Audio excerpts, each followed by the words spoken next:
आप लोगों से बहुत अच्छी तरह परिचित नहीं हूँ। आज पूरे क्षेत्र के आशीर्वाद से, सर्व समाज के आशीर्वाद से हमने माननीय हमारे राष्ट्रीय अध्यक्ष श्री अखिलेश यादव जी के आदेश के अनुसार 11 नंबर बागपत लोकसभा से नामांकन किया है और आपके माध्यम से मैं यहाँ की जनता से अपील करना चाहूँगा कि जनता ने जो अपनी डिमांड रखी थी, जनता ने जो अपनी भावनाएं माननीय राष्ट्रीय अध्यक्ष जी के सामने रखी थी, उनका सम्मान करते हुए माननीय राष्ट्रीय अध्यक्ष जी ने प्रत्याशी भेजने का काम की सीट को सब लोग, पूरी क्षेत्र की जनता, सर्व समाज के लोग पंडित अमरपाल शर्मा बन के चुनाव लड़े और इस सीट को जीतने का काम करें ताकि इस क्षेत्र का विकास हो सके।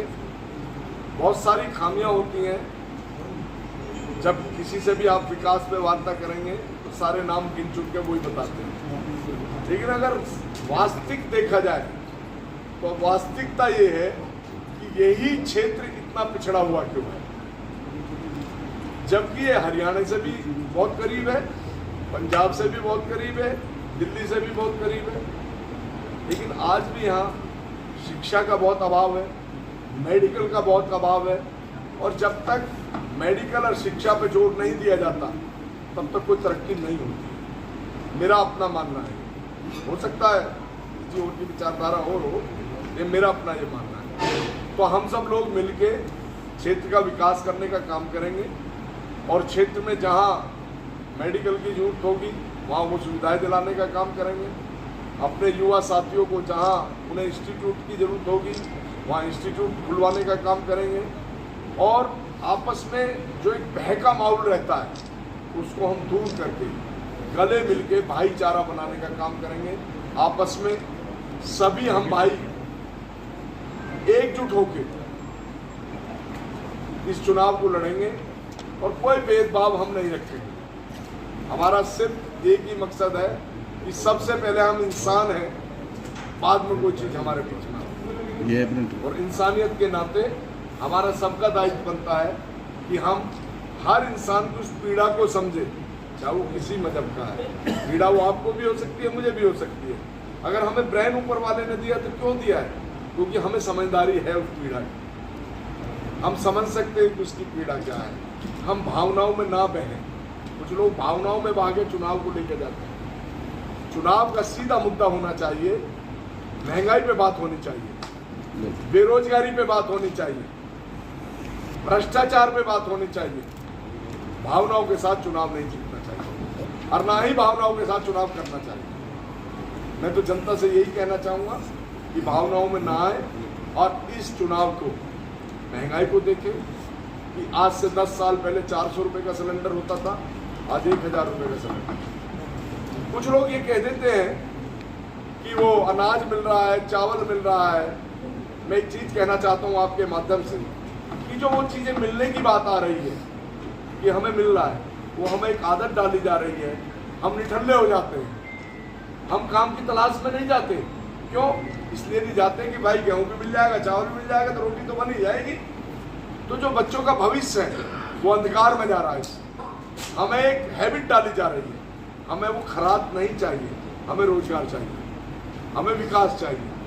आज बच्चे डिग्रियां चला रहे हैं हमारे साथ, पढ़ लिख के उन्हें नौकरी नहीं मिल रही। इस पर हमें विचार करने की जरूरत है। हमें आपस में एक माहौल खराब किया जाता है, कभी राम के नाम पे, कभी मस्जिद के नाम पे, कभी मंदिर के नाम पे। भगवान सबके हैं। मैं कहना चाहूँगा, अगर कोई बात भगवान की करता है, इस तरीके करता, तो मैं अपने से बड़ा धार्मिक किसी को नहीं मानता।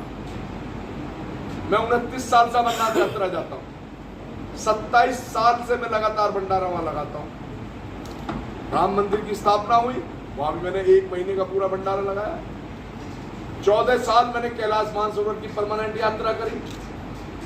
तो मैं अपने से बड़ा उन्हें तो धार्मिक मानता नहीं, लेकिन धार्मिक होना, यात्रा करना, ये नहीं है कि एक दूसरे की पीड़ा को ना समझें, उसके दर्द को ना समझें, हम इंसानियत को ना समझें। हमारे लिए इंसानियत भी बहुत पहले है। हर एक का मजहब है, वो मजहब यहाँ बसता है। भगवान राम हमारे यहाँ बसते हैं, लेकिन यहाँ बसने का मतलब ये नहीं हम रोजगार पे बात ना करें, महंगाई पे बात ना करें, अपने बच्चों को शिक्षित बनाने पे बात ना करें। ये तो गलत चीज है। आज ये कहा जाता है कि किसान के खाते में 2000 रुपए डाले जाते हैं। अगर साल में आपने 3-4 बार 2000 रुपए डाल दिए और 8000 रुपए डाल दिए, तो आप तो उनको गुलाम बना रहे हैं। आप तो एक तरीके से उनको गुलाम बनाने का काम कर रहे हैं। अगर आपको करना ही है तो किसानों को यूरिया पे छूट दो, किसानों को बिजली पे छूट दो। अगर आप किसानों के लिए करना चाहते हैं तो किसानों के जो 15 दिन के अंदर गन्ने का भुगतान करने का काम करो, उनकी पेमेंट इमीडिएट होनी चाहिए, तब किसान को फायदा हो सकता है। इस तरीके से जो काम किया जा रहा है लोगों को गुमराह करके और वोट लेने का काम किया जाता है। जब चुनाव आता है, जब भी आप देखते हैं कोई ना कोई नई चीज आ जाती है। 4 साल कुछ नहीं है, अब चुनाव आया है, अब धड़ाधड़ चुनाव से 2 महीने पहले कितने उद्घाटन हुए, कितने 1000 करोड़ों की सौगातें दे दी गई। कहीं हुआ क्या कुछ? एक आध स्मार्ट सिटी बनी गई 10 साल में? कितने सारे एम्स खोले गए थे, कहाँ है वो एम्स? हर चीज बेची जा रही है, रोजगार कहां से मिलेगा? केंद्र के मंत्री का बयान मैं आपको बता रहा हूं, जो उत्तराखंड से मंत्री हैं, केंद्र में मंत्री हैं, उन्होंने सदन में कहा कि 10 लाख नौकरियां तो हमारे रेलवे में खाली पड़ी हैं। तो भाई भरते क्यों नहीं उनको? भरते क्यों नहीं उनको? रोजगार देना नहीं चाहते। अगर रोजगार देना चाहे तो सरकारी ही करोड़ों नौकरियां खाली पड़ी हैं, लेकिन उन्होंने सरकार ने चला दी। जो अभी इसरो का हमारा परीक्षण हुआ, इसरो किस नेटवर्क से गया था, है जानकारी आपको? नहीं जानकारी। यही कारण है हमारा पिछड़ने का। उसमें जो नेटवर्क यूज हुआ था वो BSNL यूज हुआ था, हच यूज, ये बोर्ड क्या बोलते हैं, जियो यूज नहीं हुआ। जिस नेटवर्क ने वहां जाके हमारे इसरो को कामयाब किया, उसको आपने बेच दिया। ये सोचने की बात है। जो BL कंपनी हमें आज 25 करोड़ रुपए प्रॉफिट दे रही थी, वो आपने कोटियों के दाम बेच दी। देश की धरोहर को बेचा जा रहा है। जब सारी चीजें पूंजीपतियों के हाथ में चली जाएगी और वो मात्र 1% या 2% पूंजीपति ही सबको खरीद लेंगे, तो हमारे भविष्य, आने वाले भविष्य में हमारे बच्चों का क्या हाल होगा? क्या करेंगे हम लोग? कहाँ जाएंगे? ये चिंतनीय विषय है, विचार करनीय विषय है। मैंने अभी BSNL का एक उदाहरण दिया, बहुत सारे उदाहरण मेरे पास, बहुत सारी चीजें मेरे पास। मैंने आपको सिलेंडर का कहा, आप कहते हैं डीजल पेट्रोल की बात करते हैं, आप कहते हैं आपने 10 किलो गेहूं दे दिया, 5 किलो चावल दे दिया। कितने का 10 किलो गेहूं हुआ भाई? 200 रुपए का, 250 रुपए का। 5 किलो चावल कितने का? 150 रुपए का, 200 रुपए का। कितना हुआ? 400 रुपये, 450 रुपये। लेकिन उसके घर में एक मोटरसाइकिल है, वो मोटरसाइकिल में तेल भरवाता है, और मोटरसाइकिल में 1 महीने में तेल भरवाता है। मान लिया अगर वो 25 लीटर, तो 40 रुपये, 1000 रुपये आप उससे उसके तेल में वसूल रहे हैं। उसके घर में एक सिलेंडर आता है तो 600 रुपये फालतू वसूल रहे हैं। तो 400 दे के 600 की जगह 6000 वसूल रहे हैं। तो ये तो बहुत बड़ी जादूगर्दी है ना। इसलिए आपके माध्यम से ये कहना कि जनता को जागरूक होना पड़ेगा। पहले सिंबल हमने उन्हीं के हाथ में दिया कि ये राष्ट्रीय नेतृत्व का फैसला है। अगर उनको सिंबल मिलता तो हम उनके साथ खड़े होते। आज वो हमारे साथ है, नाराजगी कोई नहीं है, भ्रांतियां लोग फैला रहे हैं। वो तो पोस्ट डाल रहे हैं कि समाज देख ले, समाज ये कर ले। देखिए मेरी बात सुनिए, पोस्ट क्या है, मैंने अभी कहा अभी भाषण में, इसको देखना बंद कर दो मेरे भाई, सब कुछ ठीक हो जाएगा। जितना ब्रेन इसमें लगाते हैं हम, अपने पारिवारिक जीवन में ब्रेन लगाने तो बहुत कुछ आगे निकल जाएंगे। मैं कभी नहीं देखता, मैं कभी नहीं देखता। आप ये भी महसूस करोगे कि मुझे कोई कहेगा फोन करके, भैया मैंने व्हाट्सएप भेजा, तो मैं एक गणित जानता हूँ कि क्षेत्र में 36 बिरादरी और 36 बिरादरी से मुझे वोट मिलता है। ये मुझे पूर्ण यकीन, बात खत्म होगी। कहाँ से ज्यादा मिलेगा, कहाँ से कम मिलेगा, इस पर मैं कभी गणित नहीं लगाता। जो पिछले चुनाव हुए हैं वो भी उसके आंकड़े में मैं कोई गणित नहीं लगाता।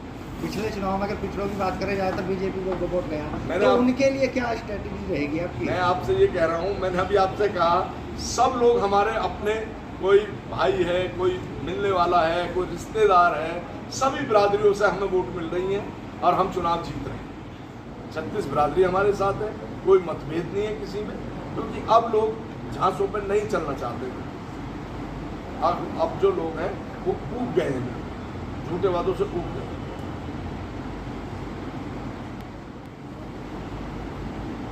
अगर ये चैनल आपको, पेपर आपका अच्छे पद पर बैठा रहा है, फिर आप उसके साथ नाइंसाफी करें तो क्या होना चाहिए? बस आपसे क्वेश्चन है। नहीं, सीधे जब आपको राज्यसभा भेजा गया, क्या आपसे वो क्वेश्चन किया गया? आप मुझे बताइए।